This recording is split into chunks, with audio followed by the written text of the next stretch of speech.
isipin mo ako. Huwag isipin mo ako. Hindi kita iisipin. Ako isipin mo. Ba't pa iisipin kung nasa puso na? Okay. Ito, we'll go to Jollibee Trivias naman.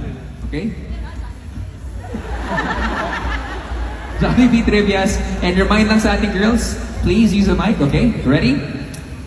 For Joanne and Stacey, name one of Jollibee's friends. Name one of Jollibee's friends. 3, 2, 1, go! Curly sana sasabihin ko, pero kasi inisip kita. Hindi sasabihin. Curly nga dapat isasagot ko eh. Ang saya nila, parang nanalo na sila.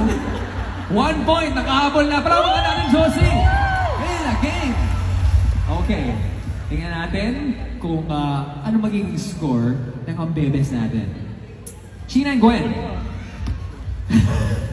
May sinasabi sa Malera? Sunday.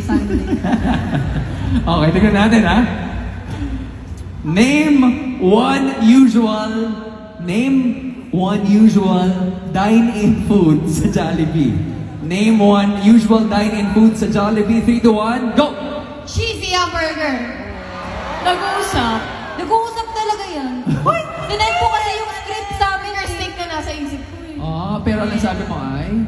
Cheesy hamburger. Cheesy hamburger. Kinakabahan ako. Tumpak! Okay, 2 points!